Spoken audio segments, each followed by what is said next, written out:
అందరికీ నమస్కారం. ఈరోజు మనం చాలా పవిత్రమైన వ్రతం సంకటహర చతుర్థి గురించి తెలుసుకోబోతున్నాం.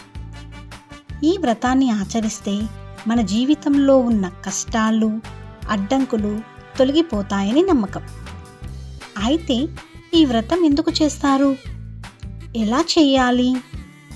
దాని వెనుక ఉన్న కథ ఏమిటి? అన్నీ ఈ వీడియోలో తెలుసుకుందాం. సంకటహర చతుర్థి అంటే ఏమిటి?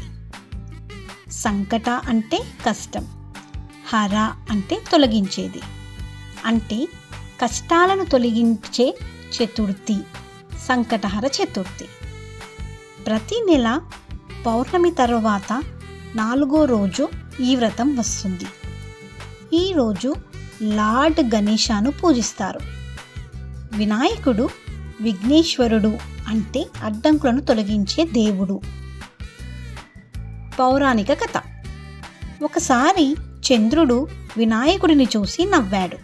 దాంతో వినాయకుడు కోపంతో చంద్రుణ్ణి శపించాడు.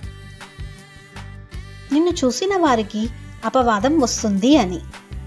తరువాత దేవతలు ప్రార్థించడంతో వినాయకుడు శాపాన్ని తగ్గించాడు.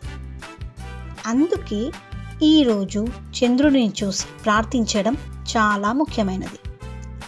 మరో కథ ప్రకారం ఒక రాజు ఈ వ్రతం చేయడం వల్ల తన రాజ్యంలో ఉన్న కష్టాలు తొలగిపోయాయి. వ్రత విధానం: ఉదయం స్నానం చేసి ఉపవాసం ప్రారంభించాలి. సాయంత్రం వినాయకుడికి పూజ చేయాలి.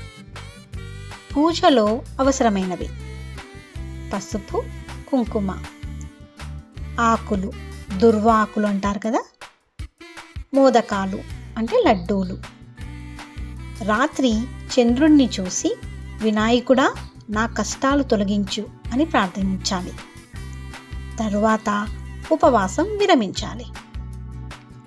వ్రత ఫలితాలు: ఈ వ్రతం చేస్తే కష్టాలు తగ్గుతాయి.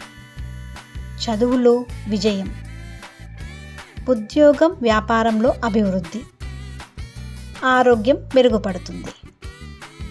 ముఖ్యంగా పిల్లలు, విద్యార్థులు చేస్తే చాలా మంచిది. ముఖ్య సూచనలు: నిజమైన భక్తి ఉండాలి.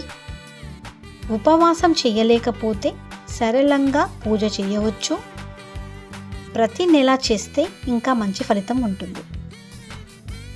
ఇలా సంకటహర చతుర్థి వ్రతం ఎంతో పవిత్రమైనది. మీరు కూడా ఈ వ్రతం చేసి వినాయకుడి కృప పొందండి. ఈ వీడియో నచ్చితే లైక్ చేయండి, షేర్ చేయండి. ఇలాంటి మరిన్ని వీడియోల కోసం మా ఛానల్ను సబ్స్క్రైబ్ చేయండి. Thank you. జై శ్రీరామ్.